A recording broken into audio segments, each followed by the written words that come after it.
Welcome to Kitch at Home. I hear birds outside my window. Yes, it's summer. I always equate that with my childhood. Also combining two of my favorite things, like vintage car magazines. We have your Chevy Blazer, your pickups, and your El Camino. And then, of course, your basics. Long ago and far away, I sat up in my room with a tape recorder, and I created The Kitch Show. But I couldn't have done it if it weren't for my number one inspiration. And that is the TV series Frasier. So tonight on Kitch at Home, we're going to tip our hat to the TV series that started it all for me, and, in typical Kitch at Home fashion, another TV show that has absolutely nothing to do with it.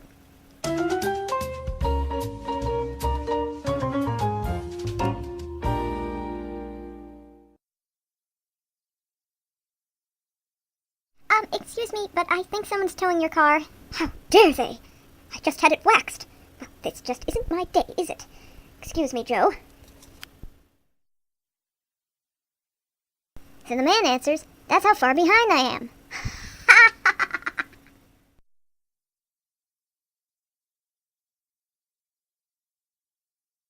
After the sudden death of Mr. Louis Topin, the ringleader of the greatest investment fraud in Wall Street history, Hughes and Shay's law firm continued their investigation into the Topin fraud. Patty Hughes, who was appointed by the U.S. government to recover billions of dollars lost in the fraud, has been seeking interviews with members of the Topin family, including Louis's son, Joe Topin, his daughter, Carol, his wife, Marilyn, and the family's trusted attorney, Leonard Winstone. Oh, I like her. Who? Patty Hughes. What, the lawyer? Now that's my kind of woman. Fighting for justice the old-fashioned way. With rage. Oh, you should have seen her when she put away that Frobisher guy. Oh, I wouldn't have wanted to be in his shoes. Why? What did she do? Nothing. She just let him walk into her trap like a helpless ant wandering into a spider's web, and then snap! Case closed. You've got to stop watching all these news programs. It'll raise your blood pressure. Why don't you get into some nice daytime drama or a supernatural thriller, something relaxing for your nerves? Thanks, but seeing real-time justice being done is quite relaxing enough for me. We spoke with Mr. Winstone earlier in the morning, hoping he could comment on how the family's doing after their unexpected loss. I would like to thank everyone for their kind condolences, but I cannot at this time issue any formal statement as to my client's particular mental well-being or their grieving process. Thank you. Is it true Carol Topin is seeking psychiatric treatment? Is it true what they say about Louis's son, Joe? About his violent temper? I have no further comments, thank you. Dad, have you seen my cufflinks? Dad? Are you watching that movie again? For heaven's sakes, you'd think one of those 12 men would have grown just the slightest bit less angry by now. No, we're watching the Topin case. Oh, well, was my name mentioned? Oh, why?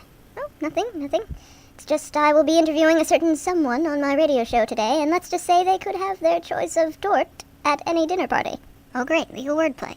It isn't Patty Hughes, is it? Dad, that was my news. Well, sorry, couldn't wait for the book to come out. Patty Hughes! Well done, Dr. Crane. Yeah, congratulations. How did you swing that? Please, Dad.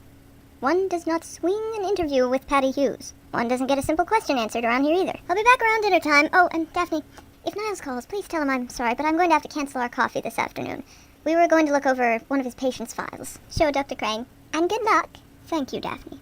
When I return tonight, I should be riding on the sweet clouds of further education and with an entirely new insight into our great American legal system. Ta-ta. I'm going now. Well, Dad, aren't you going to wish me good luck? Oh, yeah, sorry. Good luck. Getting Patty Hughes to sit through your baloney.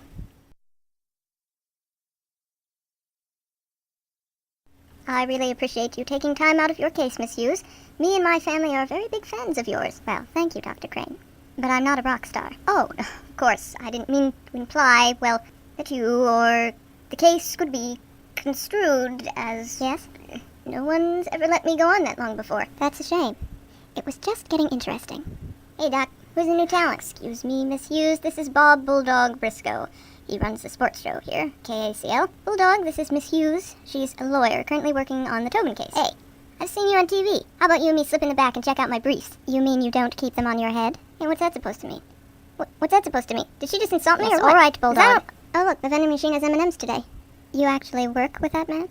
No, fortunately not. We just happen to share the same employer. I wouldn't want to share the same planet. Don't worry. We don't. Well, make yourself comfortable, Miss Hughes. If there's anything I can get you, just ask. If you don't mind, I think I'm going to have a word with my producer before the show. Of course. Oh, hi, Frasier. Who's that? Ross.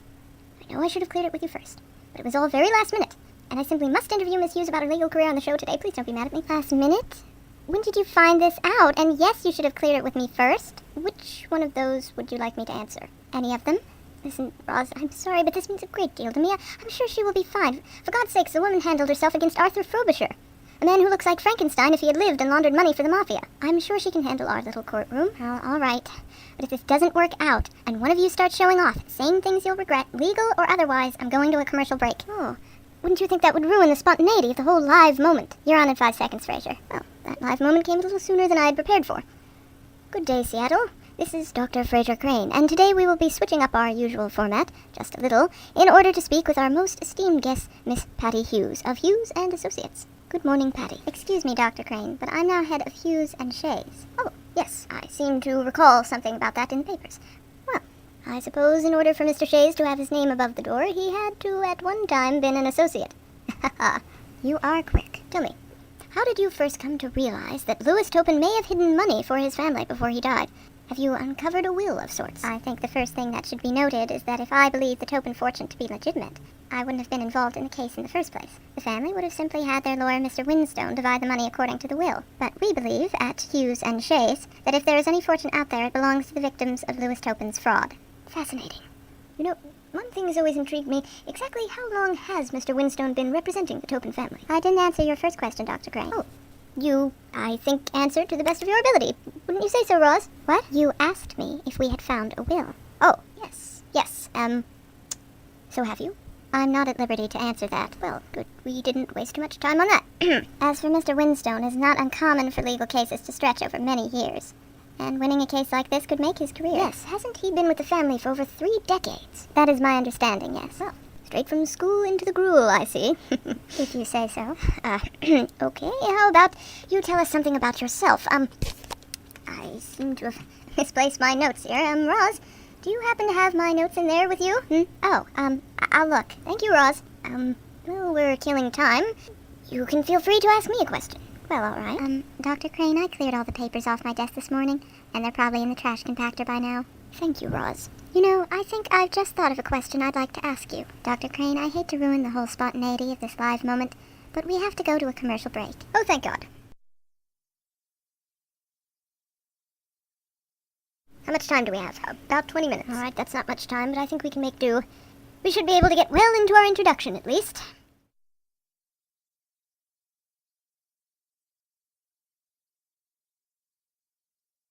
Excuse me. I'm looking for Dr. Crane. Would you happen to know where he is? What is this, briefcase week? I'm sorry, and you are? Sorry, it's kind of a funny name, isn't it? I'm just messing with you. He's in the booth. Hey, you want a bite of my bagel? No, thank you, Mr. Briscoe. See, you guys always so formal? Well, it is part of the job, yes. Hey, did you ever take me to court over DUI? What? You know, you intimidate me just a little, and I can't figure out why. Well, maybe you'll think of it someday when you're killing time sitting in jail. Excuse me. You know, it's things like that that make me hate all lawyers. And it's things like this that make us not want to represent you. Gee, I'm sorry. Is that mustard? I guess I talk with my hands. Well, let me clean it up. Here, I'll get some. Please don't. Just go on your exasperating way. No, really, let me get a towel. It's fine. I'll just pull out another suit from my briefcase. That's not bad. You're all right. Well, as long as I have your approval. Dr. Crane? Yes? You're Leonard Winstone, aren't you? Well, my family watches you on the...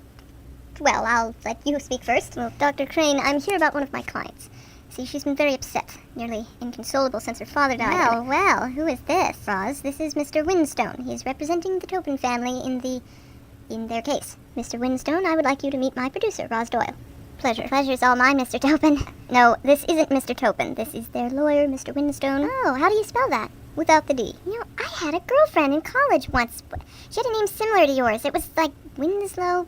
Right, well, obvious as it is that this is pure kismet. Mr. Winstone has something he would like to discuss with me, so off you go. All right, well, goodbye, Mr. Winstone. Don't you leave here without his number. Of course not, Roz. But with our dinner at Chez-Henri and the midnight stroll, time may just get away from us. You'll have to forgive my producer. She doesn't often meet people on, well, your side of the law. I see.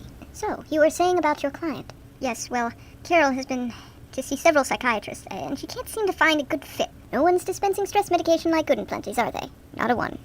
Well, she spends a lot of time sitting at home watching TV. She barely eats. But the other day, she said to me, Lenny, I found the psychiatrist for me. I assumed she wasn't watching a Dr. Phil marathon. Of course not, Dr. Crane. It was you. Your voice did something for her. And all I ask is that you just meet her. Just one consultation, and then if you decide to be your therapist... Mr. Winstone, I'm really very flattered, and I would love to help this young woman, but considering the family's involvement in the ongoing fraud investigation... No, please, that's all right. I understand. You have your ethics. I think it's one of the things I admire most about you. Wait, Mr. Winstone. Call me Lenny. Lenny, I suppose it wouldn't hurt for me to just speak with Miss Topin, provided, of course, that it will be informal. Yeah, of course, Dr. Crane. Anything you ask. Well, great. Why don't you bring her around my place after dinner, say 7:30? That would be wonderful, Dr. Crane. And thank you. You're doing a good and just thing. Well, I'll hold you to that. Oh,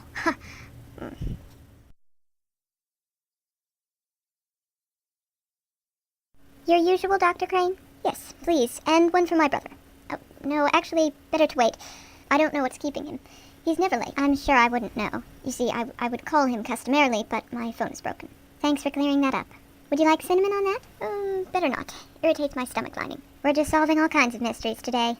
Excuse me. Do you have the time? Oh, yes, it's about 1:03.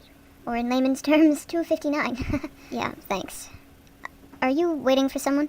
Is it that obvious? All right, listen, I'm just gonna ask. Are you... No. You must be thinking of my brother. He's the one who's famous. I just sit quietly by in the shadows doing the real work. Well, here, I have the envelope.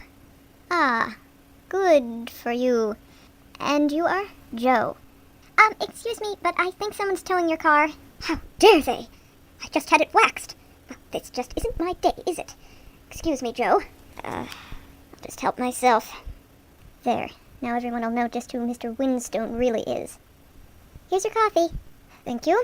It was a false alarm. It was a different car. And, well, I suppose you're not really interested, are you? Not in the least. Oh, it seems as though my brother isn't coming.